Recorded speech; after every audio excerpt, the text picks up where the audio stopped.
Hello friends, जय हिंद। कैसे हो आप सब? आई होप आप सभी स्वस्थ होंगे, मस्त होंगे और आपकी पढ़ाई भी अच्छी चल रही होगी।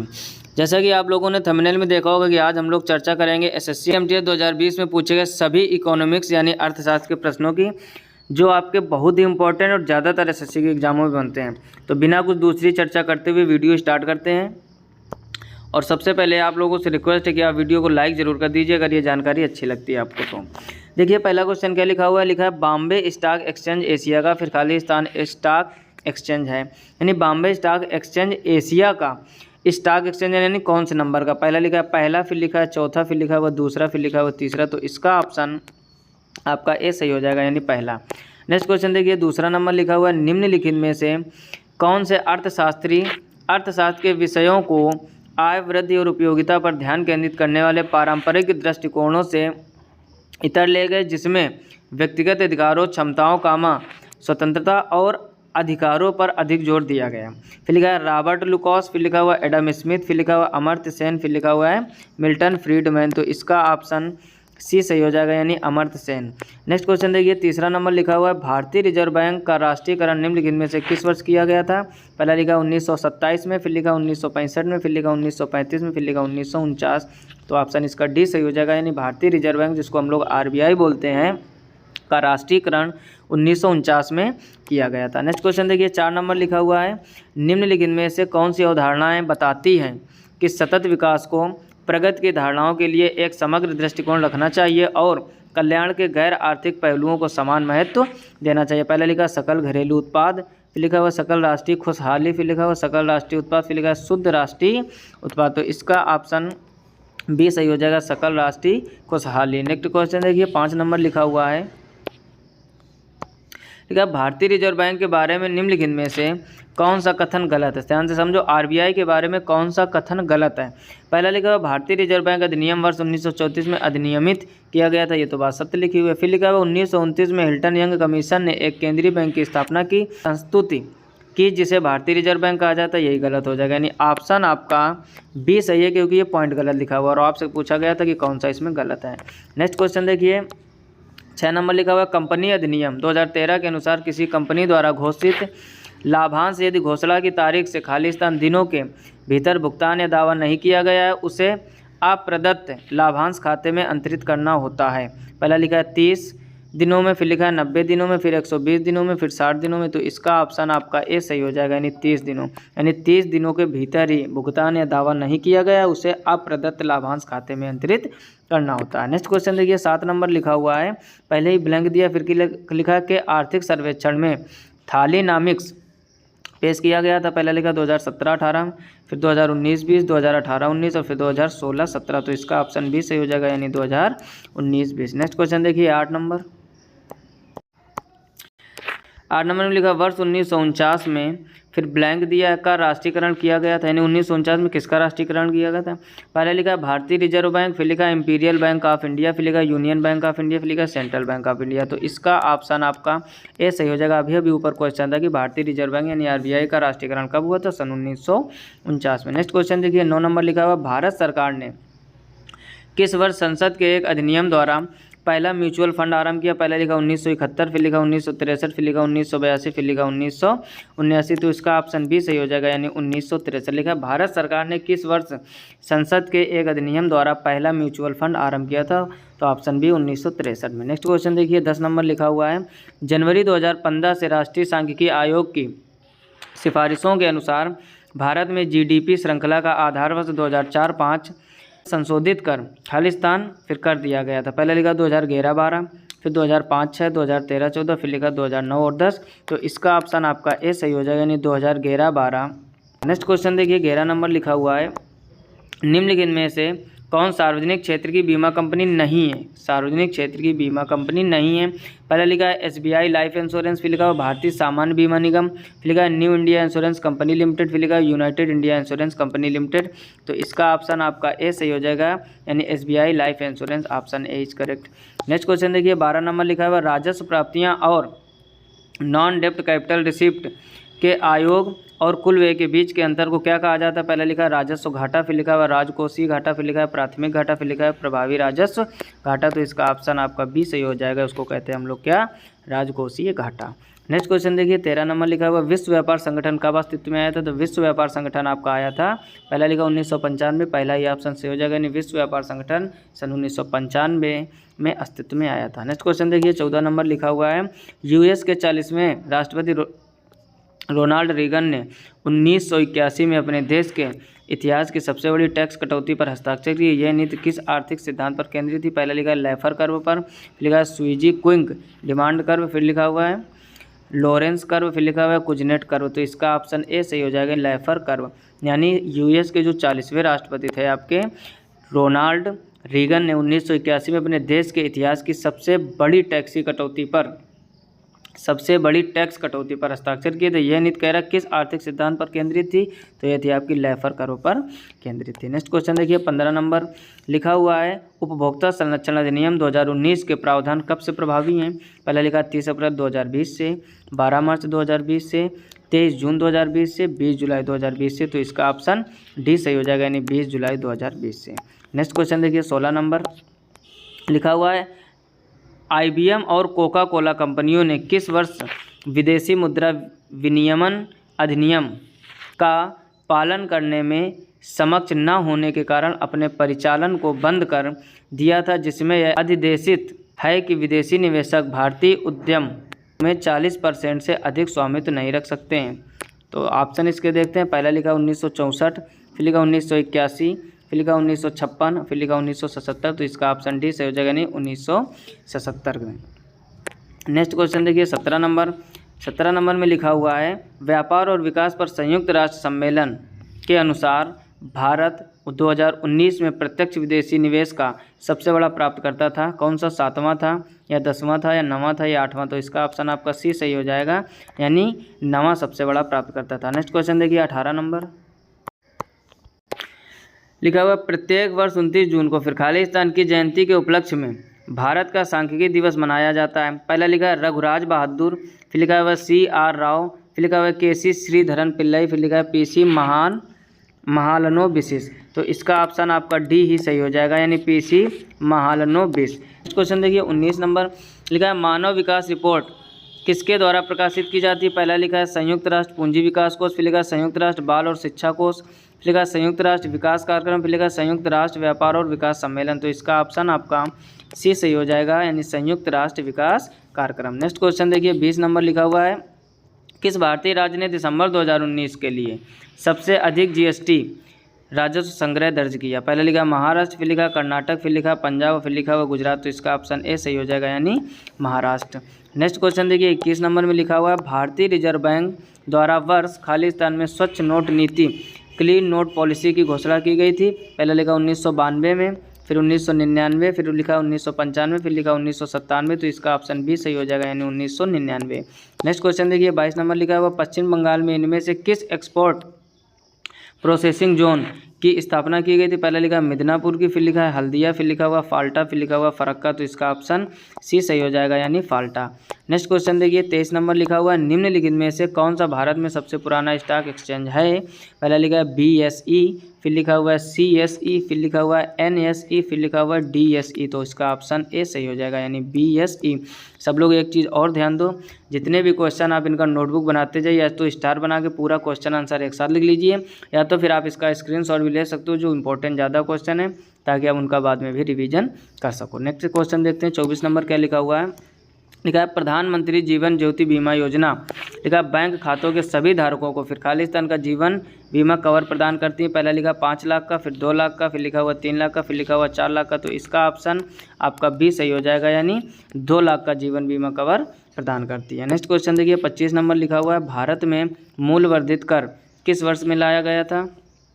पहला लिखा 2010, फिर लिखा 2002, फिर लिखा हुआ 2005, फिर लिखा हुआ 2007। तो इसका ऑप्शन सी सही हो जाएगा, यानी 2005। नेक्स्ट क्वेश्चन देखिए 26 नंबर लिखा हुआ है भारत सरकार ने मौजूदा सामान बिक्री कर को भारतीय कराधान प्रणाली में बदलने के लिए किस वर्ष मूल्य वर्धित कर को अप्रत्यक्ष कर के रूप में लागू किया। पहला लिखा 2013, फिर लिखा 2011, फिर लिखा 2005, फिर लिखा 2007। तो इसका ऑप्शन सी सही हो जाएगा, यानी 2005। नेक्स्ट क्वेश्चन देखिए 27 नंबर लिखा हुआ है रियल टाइम ग्रास सेटलमेंट के माध्यम से न्यूनतम कितनी राशि प्रेषित की जाती है। पहला लिखा है 3 लाख, फिर लिखा हुआ है 5 लाख, फिर लिखा हुआ है 1 लाख, फिर लिखा हुआ है 2 लाख, तो इसका ऑप्शन डी सही हो जाएगा, यानी 2 लाख की राशि प्रेषित की जाती है। नेक्स्ट क्वेश्चन देखिए 28 नंबर क्वेश्चन लिखा हुआ है एक कागज़ जिसमें बैंक को किसी व्यक्ति के खाते से किसी अन्य व्यक्ति जिसमें नाम पर इसे जारी किया गया को विशिष्ट राशि का, देखते इसके आगे क्या लिखा हुआ है, विशिष्ट राशि का भुगतान करने का निर्देश दिया जाता है,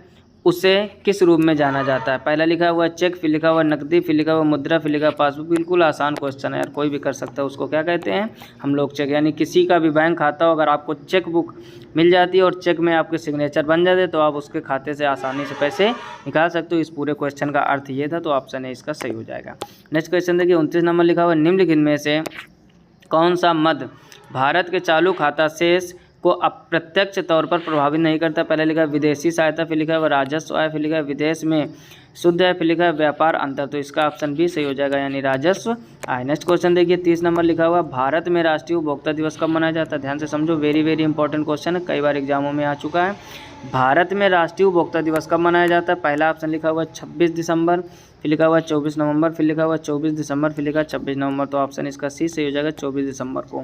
नेक्स्ट क्वेश्चन देखिए 31 नंबर, पहले ही ब्लैंक दिया है, फिर लिखा है एक प्रकार की ऐसी धोखाधड़ी है जहां अधिकृत बैंकिंग लेन देन के दौरान डेबिट क्रेडिट कार्ड की जानकारी चुराने के लिए एक छोटे इलेक्ट्रॉनिक डिवाइस का इस्तेमाल किया जाता है। पहला लिखा है फिशिंग का, फिर लिखा हुआ स्किमिंग का, फिर लिखा हुआ स्मिशिंग का, फिर लिखा हुआ विशिंग का, तो इसका ऑप्शन आपका बी सही हो जाएगा, यानी स्किमिंग का।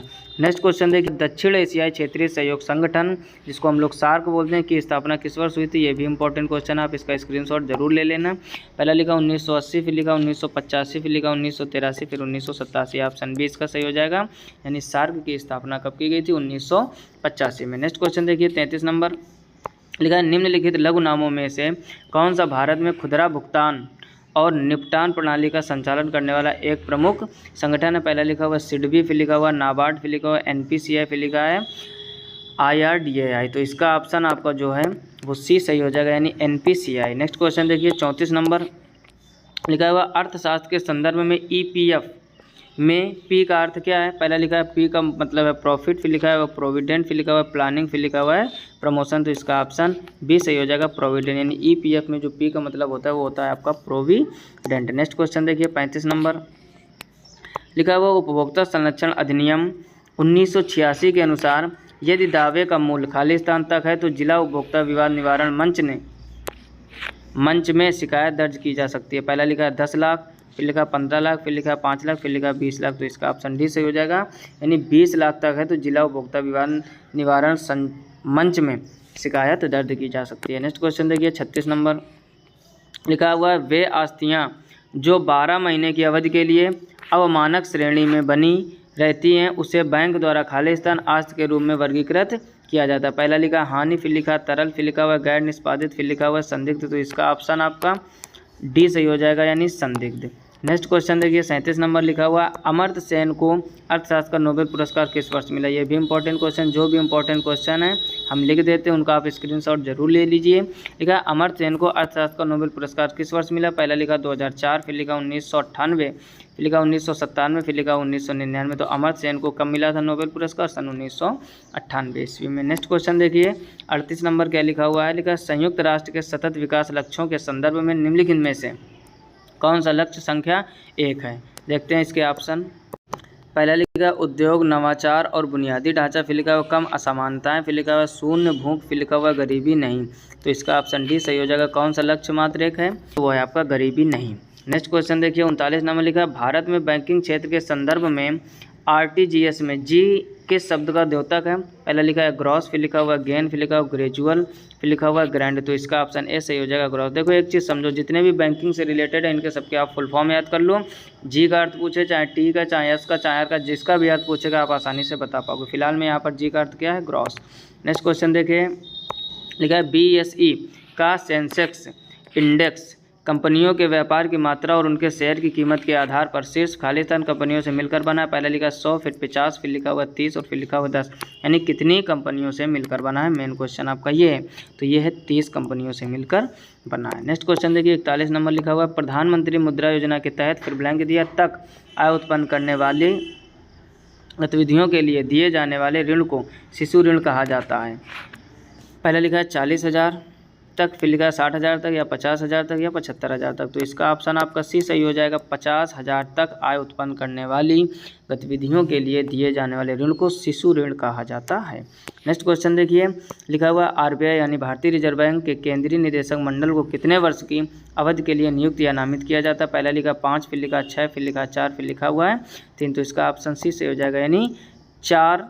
नेक्स्ट क्वेश्चन देखिए, 43 नंबर लिखा हुआ है, अर्थशास्त्र के संदर्भ में यूएनडीपी का अर्थ क्या है। आप देखो, यूएनडीपी का आपसे एक तरह से फुल फॉर्म पूछा गया, तो सब लोग जानते हैं यूएनडीपी का फुल फॉर्म क्या होता है, यूनाइटेड नेशन डेवलपमेंट प्रोग्राम। देखते हैं इसके ऑप्शन। पहले लिखा यूनाइटेड नेशन डीरेगुलेशन प्रोग्राम, गलत हो जाएगा। फिर लिखा यूनाइटेड नेशन डिफॉल्टिंग प्रोग्राम, ये भी गलत हो जाएगा। फिर लिखा यूनाइटेड नेशन डिसइन्फ्लेशन प्रोग्राम, ये भी गलत होगा। फिर लिखा United Nation Development Programme, option D इसका सही हो जाएगा। याद कर लो आप जितने भी हमने बार बार बोला।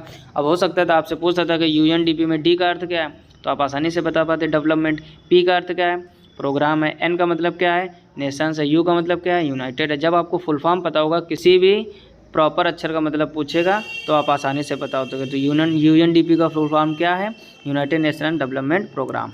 नेक्स्ट क्वेश्चन देखिए, 44 नंबर लिखा हुआ है, निम्नलिखित में से कौन सा शुद्ध घरेलू उत्पाद यानी एनडीपी की अवधारणा का सबसे अच्छा निरूपण करता है। पहला लिखा है जीडीपी प्लस विदेशियों से आए, फिर लिखा है जीडीपी माइनस विदेशों से आए, फिर लिखा है जीडीपी माइनस मूल्य ह्रास, फिर लिखा हुआ है जीएनपी माइनस मूल्य ह्रास। तो आपसे क्वेश्चन क्या कह रहा है, निम्नलिखित में से शुद्ध घरेलू उत्पाद की अवधारणा का सबसे अच्छा निरूपण का है। तो सबसे अच्छा निरूपण है जीडीपी में आप मूल्य ह्रास को घटा दिए, यानी जीडीपी माइनस मूल्य ह्रास। नेक्स्ट क्वेश्चन देखिए, 45 नंबर लिखा हुआ, इंपीरियल बैंक ऑफ इंडिया के राज्य के स्वामित्व में पारित होने के बाद भारतीय स्टेट बैंक की स्थापना किस वर्ष में की गई थी, यानी एसबीआई की स्थापना आपसे पूछेगा। सन 1965, फिर लिखा 1955, फिर लिखा 1947, फिर लिखा 1950। तो इसका ऑप्शन आपका बी से हो जाएगा 1955। आरबीआई का 1949 और एसबीआई का 1955, दोनों चीज़ें आप ध्यान से याद रखना। नेक्स्ट क्वेश्चन देखिए, 46 नंबर लिखा हुआ है, किस बैंक के निम्नलिखित किस कार्य के साथ आप संपार्श्विक शब्द को संबद्ध करेंगे। पहले लिखा ऋण और अग्रिम की स्वीकृति, फिर लिखा है पोर्टफोलियो प्रबंधन, फिर लिखा हुआ चेक संग्रहण, फिर लिखा हुआ जमा स्वीकृति। तो इसका ऑप्शन ए सही हो जाएगा, ऋण और अग्रिम की स्वीकृति। नेक्स्ट क्वेश्चन देखिए, 47 नंबर क्या लिखा हुआ है, लिखा निम्नलिखित में से कौन सा सकल घरेलू उत्पाद में शामिल होता है। ध्यान से समझो, कह रहा है निम्नलिखित में से कौन सा सकल घरेलू उत्पाद में शामिल होता है। पहला लिखा है अंतिम वस्तुओं की बिक्री। नेक्स्ट ऑप्शन देखते हैं। अगला लिखा हुआ अदला बदली किए गए माल और सेवाएं, फिर लिखा हुआ उपयोग किए गए सामानों की बिक्री, फिर लिखा अंतरण। तो पहला ही इसका ऑप्शन सही हो जाएगा, अंतिम वस्तुओं की बिक्री। नेक्स्ट क्वेश्चन देखिए, 48 नंबर लिखा हुआ भूम यूपीआई के संदर्भ में BHIM यानी भीम में आई किस शब्द का द्योतक। अब देखो फिर से भाई, जब तक आपको फुल फॉर्म नहीं पता होगा इस टाइप के क्वेश्चन आप नहीं कर पाओगे, ना ही ये रट्टा मार सकते हो। पहला लिखा है आइडेंटिटी, फिर लिखा हुआ इंटरफेस, फिर लिखा हुआ इंश्योरेंस, फिर लिखा हुआ इंटरफेयर। तो इसका ऑप्शन बी सही हो जाएगा, interface, option B is correct. देखो एक चीज़ समझो, कोई भी क्वेश्चन एग्जाम में आपके पूछा जाता है, उसके राउंड फिगर में कितने क्वेश्चन बन सकते हैं उन पर आप फोकस कीजिए, तभी आप पेपर क्वालिफाई कर पाओगे। मतलब कहने का क्या, जैसे देख रहे होगे कोई भी फुल फॉर्म डायरेक्ट आपसे नहीं पूछा जा रहा, उसमें एक अक्षर का डिजिट पूछ रहा है, यानी एक अक्षर का मतलब आपसे पूछा जा रहा है। तो आप जितने भी बैंकिंग से रिलेटेड शॉर्ट फॉर्म हैं उनको सब आप उनके फुल फॉर्म आप जरूर तैयार कर लो। फुल फॉर्म आपको याद होंगे, कैसा भी क्वेश्चन है आपसे नहीं छूटा जाएगा। ये होता है तैयारी का अच्छा तरीका। जो आपसे क्वेश्चन एग्जाम में पूछा जाए सिर्फ उसी को मत रटो। किसी देश की राजधानी पूछी गई तो कम से कम 50 देशों की राजधानी आनी चाहिए। किसी देश की मुद्रा पूछी गई तो कम से कम 50 देशों की मुद्रा आनी चाहिए। ये नहीं कि अमेरिका की मुद्रा पूछ दी गई तो बस आप उसी को रट्टा मारे हो, बांग्लादेश की पूछ दी गई कि टका होती तो बस वही आप याद की हो। बाकी भी देशों को इसी को कहते हैं राउंड फिगर के साथ तैयारी करना। ऐसे आप तैयारी करोगे जरूर आप सफल होगे। नेक्स्ट क्वेश्चन देखिए, 49 नंबर लिखा हुआ भारत सरकार द्वारा किस वर्ष प्रधानमंत्री अन्नदाता आय संरक्षण अभियान शुरू किया गया था। पहले लिखा 2018, फिर लिखा 2016, फिर लिखा 2015, फिर लिखा 2017। तो इसका ऑप्शन ए सही हो जाएगा, यानी 2018। नेक्स्ट क्वेश्चन देखिए, 50 नंबर लिखा हुआ है निम्नलिखित में से कौन सी सरकारी योजना गरीब परिवारों के ग्रामीण युवाओं के कौशल और उत्पादक क्षमता को विकसित करके समावेशी विकास प्राप्त करने के उद्देश्य से शुरू की गई थी। पहले लिखा पंडित दीनदयाल उपाध्याय श्रमेव जयते योजना, फिर लिखा हुआ दीनदयाल उपाध्याय ग्रामीण कौशल योजना, फिर लिखा हुआ मिशन इंद्रधनुष, फिर लिखा हुआ दीनदयाल उपाध्याय ग्राम ज्योति योजना। तो इसका ऑप्शन आपका जो है बी से हो जाएगा, दीनदयाल उपाध्याय ग्रामीण कौशल योजना, जिसको DDUGKY बोल सकते हो आप लोग शॉर्टकट में। Option B correct. Next question देखिए, 51 नंबर लिखा हुआ है, लिखा है सिडबी का पूर्ण रूप क्या। आप सिडबी का आपसे फुल फॉर्म पूछा गया तो सिडबी का फुल फॉर्म होता है small industries development bank of India, और पहला ही ऑप्शन दिया गया है आपको क्या, small industry development bank of India, तो ऑप्शन है इसका सही हो जाएगा। आगे पढ़ने की कोई ज़रूरत नहीं। अब यहाँ पर आपसे क्वेश्चन घुमा के पूछा जा सकता है कि सिडबी में डी का अर्थ क्या है, तो आप बता दोगे डेवलपमेंट, बी का अर्थ क्या है बैंक, आई का मतलब क्या है इंडस्ट्री, तो ऑप्शन है इसका सही हो जाएगा। नेक्स्ट क्वेश्चन देखिए 52 नंबर लिखा हुआ है, विदेशी मुद्रा विनियमन अधिनियम के स्थान पर विदेशी मुद्रा प्रबंधन अधिनियम किस वर्ष में लागू किया गया था, पहला लिखा 2014 में, फिर लिखा 1988 में, फिर लिखा 1999, फिर लिखा 1992 में, तो इसका ऑप्शन आपका सी सही हो जाएगा, यानी 1999। नेक्स्ट क्वेश्चन देखिए 53 नंबर लिखा हुआ है, किस शास्त्रीय अर्थशास्त्री ने निम्नलिखित वाक्यांश को लिखा हुआ लोकप्रिय बनाया, प्रत्येक से उसकी क्षमता के अनुसार, प्रत्येक को उसकी आवश्यकता के अनुसार, पहला लिखा है जॉन स्टुअर्ट मिल, फिर लिखा कार्ल मार्क्स, फिर लिखा हुआ एडम स्मिथ, फिर लिखा हुआ डेविड रिकार्डो, तो इसका ऑप्शन बी सही हो जाएगा कार्ल मार्क्स। नेक्स्ट क्वेश्चन देखिए 54 नंबर लिखा हुआ है, निम्नलिखित में से कौन सा ऋणी को संपार्श्विक की कमी की समस्या को दूर करने में सहायता प्रदान करता है, पहला लिखा स्वयं सहायता समूह, फिर लिखा हुआ नागरिक समितियां, फिर लिखा हुआ प्रेशर ग्रुप्स, फिर लिखा हुआ गैर सरकारी संगठन, तो इसका ऑप्शन आपका ए सही हो जाएगा, यानी स्वयं सहायता समूह। नेक्स्ट क्वेश्चन देखिए 55 नंबर लिखा हुआ है, निम्नलिखित में से कौन सा भारतीय रिजर्व बैंक की मौद्रिक नीति का एक साधन नहीं है, पहला लिखा है चल निधि समायोजन सुविधा, फिर लिखा हुआ रेपो दर, फिर लिखा हुआ वस्तु एवं सेवा कर, फिर लिखा हुआ नकदी आरक्षित अनुपात, तो इसका ऑप्शन सी सही हो जाएगा वस्तु एवं सेवा कर। नेक्स्ट क्वेश्चन देखिए 56 नंबर में लिखा हुआ है, भारतीय रिजर्व बैंक ने अप्रैल 1947 तक खालिस्तान के लिए भी केंद्रीय बैंक के रूप में कार्य किया, लिखा है श्रीलंका, फिर लिखा बर्मा, फिर लिखा नेपाल, फिर लिखा भूटान, तो ऑप्शन 20 का सही हो जाएगा बर्मा के लिए भी, या बर्मा के लिए भी केंद्रीय बैंक के रूप में कार्य किया है। नेक्स्ट क्वेश्चन देखिए 57 नंबर लिखा, 1996 में स्थापित विनिमेश आयोग उद्योग मंत्रालय के अध्यक्ष कौन थे, पहले लिखा अरविंद मेहता, फिर लिखा हुआ जीवी रामकृष्ण, फिर लिखा हुआ NK सिंह, फिर लिखा हुआ अरुंधति राय, तो इसका ऑप्शन भी सही हो जाएगा जीवी राम कृष्ण। नेक्स्ट क्वेश्चन देखिए 58 नंबर लिखा हुआ भारत CITES, ठीक है ना, का हस्ताक्षर किस वर्ष हुआ था, शॉर्टकट में आप याद रखिए CITES का हस्ताक्षरकर्ता किस वर्ष बना, पहला लिखा 1976 में, फिर लिखा 1980 में, फिर लिखा 1975 में, फिर लिखा 1983, तो ऑप्शन सी इसका सही हो जाएगा 1975 में। नेक्स्ट क्वेश्चन देखिए 59 नंबर फुल फॉर्म से रिलेटेड कह रहा है WPI का पूरा नाम क्या है, तो WPI का पूरा नाम होता है होलसेल प्राइस इंडेक्स। देखते हैं, पहले लिखा होलसेल प्रोडक्ट इंडेक्स गलत हो जाएगा, फिर लिखा होलसेल प्राइस इन्फॉर्मेशन गलत हो जाएगा, होल वर्ल्ड प्रोडक्ट गलत हो जाएगा, wholesale price index, option D इसका सही हो जाएगा। अब आपसे पूछा जा सकता है कि WPI में P का अर्थ क्या है, तो P का मतलब होता है प्राइस।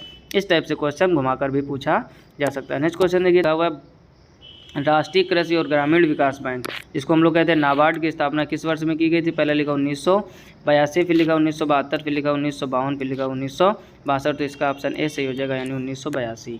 नेक्स्ट क्वेश्चन देखिए 61 नंबर लिखा हुआ बासेल मानदंड वित्तीय प्रणाली के किस पहलू पर ध्यान केंद्रित करते हैं, पहला लिखा हुआ बैंकिंग, फिर लिखा हुआ शेयर बाजार, फिर लिखा हुआ बीमा, फिर लिखा हुआ फंड बाजार, तो इसका ऑप्शन ए सही हो जाएगा, यानी बैंकिंग। नेक्स्ट क्वेश्चन देखिए 62 नंबर लिखा हुआ है राजकोषीय नीति किसी देश की सरकार को फिर खालिस्तान प्रवाह को नियंत्रित करने में मदद करती है, पहले लिखा है कर राजस्व, फिर लिखा हुआ व्यक्तिगत व्यय, फिर लिखा हुआ एंजल निवेश, फिर लिखा हुआ है इक्विटी बाजार, तो इसका ऑप्शन ए सही हो जाएगा, यानी कर राजस्व। नेक्स्ट क्वेश्चन देखिए 63 नंबर क्या लिखा हुआ है, लिखा हुआ उपभोक्ता संरक्षण अधिनियम खालिस्तान में अधिनियमित किया गया था, यानी उपभोक्ता संरक्षण अधिनियम कब अधिनियमित किया गया था, पहला लिखा 1985, फिर 1986, फिर 1990, फिर 1992, तो इसका ऑप्शन भी सही हो जाएगा। अब यहाँ तक हम लोगों ने पूरे 63 क्वेश्चन कवर कर लिए हैं, और ये आपके वो प्रश्न थे जो SSC MTS 2020 में पूछे गए थे। यकीन मानो इस टाइप के इकोनॉमिक्स के क्वेश्चन बहुत ही इंपॉर्टेंट आपके लिए। इसके पहले हम लोगों ने 2021 के पूरे कवर किए थे, उसके पहले 2022 के पूरे कवर किए थे, यानी जितने भी SSC MTS इकोनॉमिक्स के प्रीवियस ईयर क्वेश्चन हैं सभी लगभग हम लोग कवर कर चुके हैं। और अब आने वाला जो लेक्चर होगा उसमें होंगे आपके 2019 के सभी प्रश्न। ज़्यादा से ज़्यादा हम आपको लिए मेहनत कर रहे हैं, क्योंकि इस समय MTS के एग्ज़ाम चल रहे हैं आपके। कब से चालू हुए थे, 30 सितंबर से चालू हुए थे, 14 नवंबर तक चलेंगे। तो जितने भी MTS वाले, चाहे आप MTS में नहीं भी हो, अगर आप SSC की तैयारी कर रहे हो, हम कह रहे हैं MTS में आप नहीं भी हो, लेकिन अगर आप SSC के स्टूडेंट हो तो ये सभी प्रश्न आपके लिए बहुत ही इंपॉर्टेंट है। जितना हो सके ज़्यादा से ज़्यादा अपने दोस्तों में शेयर कीजिए, ताकि उन लोगों को ये जानकारी मिल सके। और जिनका MTS का एग्ज़ाम बाकी है, आप लोग ढंग से पढ़ के जाइए। यकीन मानो आपका बहुत अच्छा पेपर होने वाला है और इससे क्वेश्चन 1 या 2 क्वेश्चन आपको आसानी से फंस सकते हैं। ये इकोनॉमिक्स की क्लास है, समझ रहे हो ना आप बात को। तो बहुत ही इंपॉर्टेंट है। अगर वीडियो को लाइक अभी तक नहीं किया तो लाइक कर लीजिए और चैनल पर पहली बार आए हो तो चैनल को सब्सक्राइब करके नोटिफिकेशन बेल को ऑल पर जरूर सेलेक्ट कीजिए। अगर आपने इसके पहले के हिस्ट्री के, भारत तथा विश्व के भूगोल के या बायोलॉजी के प्रीवियस ईयर क्वेश्चन एमटीएस के नहीं देखें, या आप अगर एसएससी के भी विद्यार्थी हैं तो सभी प्रीवियस ईयर क्वेश्चन आप जरूर देखिए, नोटबुक बनाइए, तभी आपकी अच्छी तैयारी हो पाएगी। मिलते हैं नेक्स्ट वीडियो में, तब तक अपना ख्याल रखिए, अच्छे से पढ़ाई करते रहिए। तब तक के लिए जय हिंद, राधे राधे।